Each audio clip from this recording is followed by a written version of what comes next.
We had the impeachment inquiry has been officially announced by Kevin McCarthy. Now, what makes this impeachment inquiry special is that they are not doing a vote to open it. Speaker McCarthy is utilizing his own power to open up the impeachment inquiry, led by Representative Comer and Representative Jim Justice. Those are the two guys who are going to be steamrolling this stuff.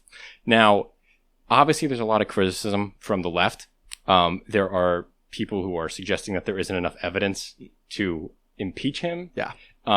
Obviously, it's kind of difficult when it's all very nebulous. And even when they go on the Fox News Sunday shows, they really don't have answers as to what they're being impeached for. Yeah, the Republicans themselves can't articulate what Biden has done wrong. Right. And it's the best way to observe what's going on in the impeachment inquiry is not a Joe Biden impeachment scandal.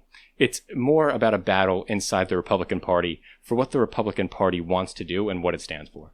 Yeah, it's kind of, we want to paint the blue side the same way that they've been painting the red side. Yes. Right. So Trump has actually been very involved in the impeachment inquiry. Mm-hmm. The former president has been in tight communication with Elise Stefanik. She's a representative from upstate New York, and she is the third top leader of the House Republican Caucus. And she was the first Republican to come out in favor of opening up an impeachment inquiry. So this is Elise Stefanik tying herself to Trump, wrapping him around her finger, and making sure that she is on his side. Totally. On top of this, Trump has also been meeting with Marjorie Taylor Greene, who is an ally of Kevin McCarthy. Marjorie Taylor Greene and Kevin McCarthy have gotten very close over the last few months. And they're both really under the Trump umbrella. Like, McCarthy rose up to this position because of his ties to Trump in large part. Yes. So now what makes Speaker McCarthy's impeachment inquiry special is that he's not calling a vote on it. He's just opening it. Now, this is very similar to what the Democrats did with the Ukraine, with the first Trump impeachment. They opened up an impeachment inquiry without a vote. So Kevin McCarthy is repeating that playbook. You can call it hypocrisy because at the time Kevin McCarthy said that this was ridiculous, that we need to have the vote, but it's political games, it's maneuvering. They're going to say whatever's better for their side. We should come to expect that stuff. Whether they're on the right or on the left, that's how people are going to act when they're in politics. Yeah. You know what I mean? But now, without a vote being necessary, a lot of the moderate Republicans are sighing with relief because they don't have to stick a position on this. The way that the Republicans were able to take the House was by winning districts that Biden won by 5-10 points. Yep. So how is that guy who is in a district that voted for Biden by 5 or 10 points supposed to go back to his constituents and say, yeah, I voted to open an inquiry to impeach Joe Biden with very minimal evidence? He can't. So Kevin McCarthy is bailing him out. Yeah, last week we talked about how we thought that impeachment will kind of be a good thing for Biden. And the thinking there is that people near the center, they're tired of this political gamesmanship. They're tired of persecuting the other side to an extent that seems unreasonable. So these moderates who are dependent on those voters near the center, they need to be able to keep their hands clean of this. Yeah, and now they're going to be able to.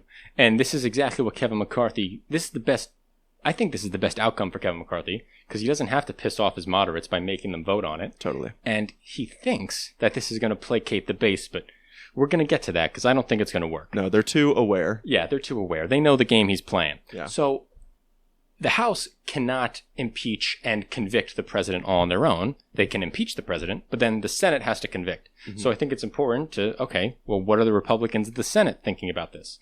The truth is, the senators are not taking the impeachment seriously at all. Shelley Moore Capito, she is a Republican leader, senator from West Virginia, and she said, I don't know where they're going with this. I don't know what the evidence is. This is a top Republican senator, and she serves as the number 5 leader in the GOP. You don't have enough evidence to convince your GOP leadership to convict. Yeah. Where is this going? Like, what else do they need from the impeachment inquiry that they don't already have? Yeah. And I think even more interesting here is that she's saying this publicly. Right. Right. Because this means I think there are going to be a lot of members of the House in the GOP that feel the same way. Right. They're like, they don't know where the evidence is. They've already spoken publicly and like alluded even on Fox News and other programs that it doesn't quite seem like there is hard evidence to support the case. Yeah. Right. And so if she's saying this publicly now, it's kind of setting the stage for we Senate Republicans are never going to vote for this. Right. And honestly, it's like, to me, it's like the Senate Republicans are trying to put an arm distance to the House Republicans. Like, okay, listen, those are the crazy guys over there. Yep. Just let them be. It'll all work out. They'll all come around. But, they're just the kids playing in the playground. Like, don't really bother with them. Yeah. It's like don't bother with them. Yeah. And don't take them too seriously. Right. Like, that's not the party. We're the party. Okay. Yeah. Don't worry about those kids playing around. They're just children. Right. That's the vibe I get. Which also tracks for me because of Mitch McConnell, the Senate minority leader, his historic stance against Trump, right? On a lot of issues, most importantly Ukraine, but not wanting the Trump legacy of the Republican Party to last and persist through time. Exactly. And now this is when it gets interesting, because like we said, this impeachment, you need to look at it through a political calculation. That's the only way any of this makes sense. They're trying to impeach somebody with no evidence. Impeachment is a political negative for the party who does it. We talked about that last week. When Bill Clinton got impeached, he got way more popular, right? So why are they doing this? Well, the answer is to placate their base and to try and avoid a government shutdown. Now, this government shutdown could be coming within the couple weeks here in the coming months, and the House needs to pass some spending bills to fund the functions of government. Now, Kevin McCarthy thinks, okay, well, I can give the hard right the impeachment inquiry, and in response, they'll let me pass a continuing resolution that'll let me kick the can down the road while we keep on negotiating so we don't shut the government down. That's the game. Yeah. And that's not just my opinion. This is Joni Ernst. She is the senator from Iowa. It sounds like that's the deal in order to start moving some of these spending bills. I think that will help. They need to find a way to come together. If it's part of the negotiations, then so be it. So that's, again, Senate Republicans out in the open. Yeah, the impeachment that's being opened up, it's just a part of the spending bill negotiations. That's all it is. I must say, big picture, it does make this all seem kind of silly. It's silly. It feels like it's a mockery of our system. Yeah. Right? If we're now impeaching presidents as part of the negotiations just to allow the government to function, it kind of reminds me of the current event we did a few weeks back where Fitch downgraded the validity of U.S. bonds. It's like, this is why. Yeah. Because this is what our government has been reduced to. Yeah, this is exactly why the government...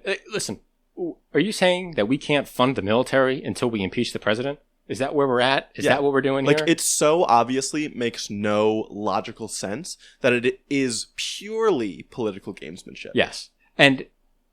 listen, Kevin McCarthy is in a rock and a hard place because what is he supposed to do? Yeah. I don't know what you're supposed to do. This is probably his best option. Out of all the things he could have done, this is probably the best one. Like, in a way, even as a Democrat, like, I'm looking at McCarthy and I'm saying he's kind of the good guy here because at least he's doing whatever he can to keep the government functioning. Yeah. Like, Kevin McCarthy isn't an idiot. He doesn't think that Biden's actually going to get impeached.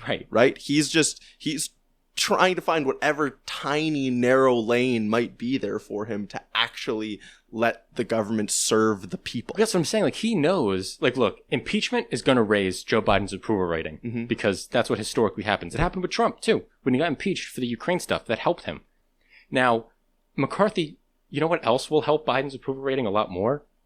If the government shuts down. If the government shuts down, that raises Biden's approval rating a lot more because everyone knows it's the Republicans' fault. So he needs to. Do you think everyone will know? I think everyone will know. Okay. Yeah. I think I'm pretty convinced that most people will know. At least like an interested independent voter will know. I think so. When people were asked who was responsible for your student loans not getting canceled for that 10,000 number, 92% of people said Republicans. Okay. Only 8% of people said Democrats. So that means people are cognizant of some of the actions going on. That's good. Right? Yeah. But now, let's go deeper into this shutdown right now. So Kevin McCarthy has made the calculation. All right. It's better for me to open the impeachment inquiry than to shut down the government. But is opening the impeachment inquiry going to be enough to get these hard right Republicans? I think the answer is a hard no. No. Matt Gaetz took to the floor today. Matt Gaetz is a congressman from northern Florida, and he is hardest right, but I don't know if right really means anything with him. He's the biggest contrarian in the Republican Party. Yeah. Right? I don't know if he's like really on the right. I don't really know what that means. He is just populist. Right. He's just populist. Right. So he came out and he's like, Kevin McCarthy, you're doing this whole impeachment thing just to fool us. You know, this is all a game for you, and you're just trying to make us fall along and fall in line with you, and it's not going to work. Yeah. And then he went off about all the things. He's like, we gave you the speakership under certain specific conditions. Lower spending, put a vote up for term limits. We gave you specific things that we wanted you to do, and you didn't do them. And now, if you work with the Democrats and you pass a changing resolution, we will shut down the government. And Matt Gaetz is online with shutting down the government. We have Matt Rosendale okay with shutting down the government. We have Bob Good okay with shutting down the government. I'm sure Boebert is okay with shutting down the government. Yeah. You only need one more. I'm sure they're there. And Matt Rosendale, you might remember him. He's running against John Tester. Yes. In Montana. Yes. So, yeah. Okay, I have two things come to my mind. One, kind of respect Gaetz, because by speaking up, like he is holding true to some kind of values. True. Right? He's not allowing this move by McCarthy. Like, he's calling out that McCarthy is obviously making this move, and he's be like, no, I said I wanted you to reduce spending. I said I wanted you to do all these other things. Do them. Don't placate me. The other thing I say is you mentioned a few representatives who are going to be okay with shutting down the government. That's, of course, assuming that no Democrats vote with the Republicans. Right. So now... any. Right. I think they do. I think they do, too. And then... I hope they do. Right. I hope they do. I want them to. Yeah. This is a moment where I'm a bipartisan guy, okay? I would love for Democrats and Republicans to come together and not shut down our government, please. That would be great. Yes. So, but Matt Gaetz says something interesting in his speech today. He said, McCarthy, you are complicit in the Biden-Jeffries-McCarthy government. And he loops Kevin McCarthy in with House Minority Leader, Democrat leader Hakeem Jeffries, and Joe Biden. And now, I mean, McCarthy's just getting tarred and feathered. It feels like such a stark contrast to Bernie Sanders telling Cornel West to stop his campaign and instead coming out to support Joe Biden. Yeah. Like, the amount that this pocket of quote-unquote Republicans has gone to the right to throw McCarthy, who we just talked about is a Trump ally, right? Yeah, who got into his position because of Trump. Throwing him under the bus is like, it's almost like they're becoming their own party. Yeah. That's what it feels like. Like, the House Freedom Caucus has its own values now, right? They're anti-Ukraine funding. They don't want any more dimes to go to Ukraine, right? They are in favor of completely eliminating the Department of Education. You know, that's the type of spending cuts that they want to get at. They want to limit WIC, as we've talked about. But now, this isn't just Gaetz. Matt Rosendale, he says that this is regarding to the impeachment. He's trying to intimidate us. It's called a distraction. And guess what? I will not be intimidated by such distractions. Oh, man. That's hardcore. Yeah. That's hardcore. So now, McCarthy's office is saying that he needs to pass a short-term continuing resolution or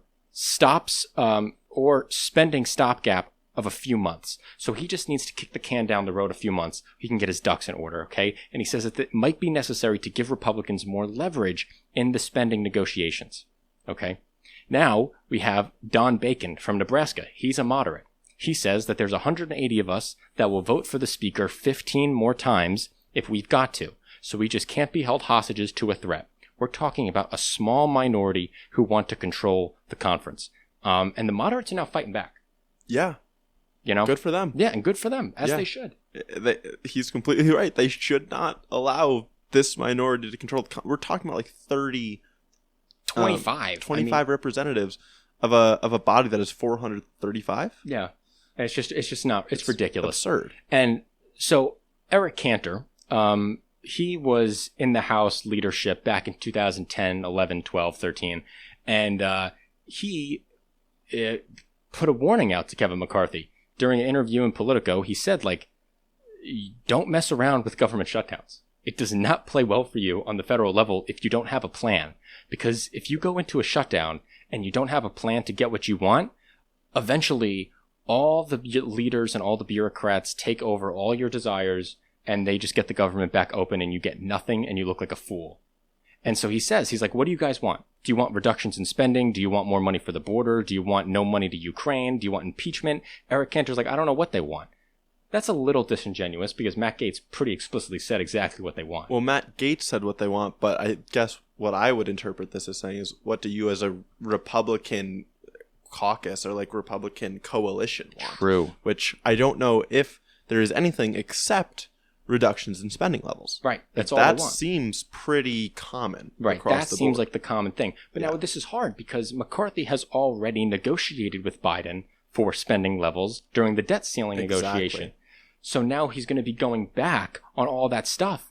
The Senate has moved past that. Mm-hmm. The Senate is like, no, that's what it is, guys. Again, let the House do their thing. Let them play around in the sandbox. Who gives a shit? Yeah. You know, whatever they pass, we're just going to change anyway and send it back to them to match what we negotiated months ago.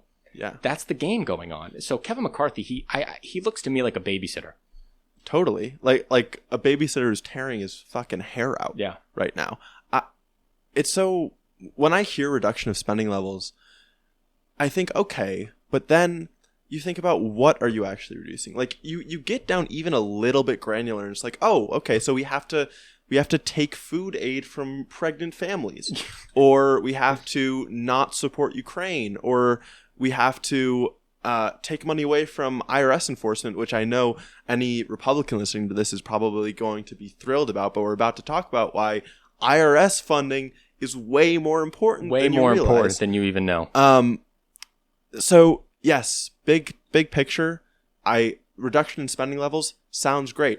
I think it sounds great. We have talked about on the show many times that we don't like the debt. Our interest payments are the biggest item on our balance sheet. That's absurd. It's a nightmare. It's ridiculous. We don't want that either. The problem is the reason we don't like those interest payments is because we want to use that money to pay for other things to support the population. Absolutely. But it doesn't make any sense to not do those things right now to support the population in the interest of just lowering those interest payments, right? Why would we just worry about us later when we know we have these problems now that we have to solve? It makes no sense. It makes no sense. And I genuinely don't have a long-term solution to the debt. No. You can't cut your way to prosperity, guys. It's just the truth. You can't cut your way to prosperity. You need to invest. You have to play the long game. You have to tax your way. You have to tax the rich people. I'm going to be on this every single week. Every single week. Tax. Please tax. You know what's so funny? This is a little bit of a tangent, but I think this is important. I read an interesting article in the New Statesman, and they suggested that we need to rethink the way that we do taxes. And he attacks income taxes as a concept. And the reason he does this is because the decade of quantitative easing that we've had, where interest rates were so low, you could just borrow money out your ass, right? It raised asset prices so high that people who are sitting on massive amounts of assets don't get taxed. And he calls for a shift in our tax system away from income because we want to encourage income and towards wealth because we want to discourage hoarding. And, we've talked about wealth taxes before on the show, but I've never thought about it as an alternative or a response to low interest rates and rising asset prices. Is a wealth tax's necessity after that. I like that a lot. And I think you could really write a nuanced law to maybe exempt taxation on those assets, exempt taxation on retirement accounts, stuff like that, so that people still can hold on to their own safety nets, but not just become uber rich. Right. I'm talking about the $100 million brokerage accounts. I'm not talking about your IRA. Okay? Yeah. That's not what this is talking about. But I think that's important because we want to encourage income. Why would we tax income more than we tax wealth? Yes. We don't want to encourage hoarding. We want the money to move around. We want it to change hands. Earned income tax credit, right? We're huge supporters. We're massive supporters of the child tax credit, which we'll talk about.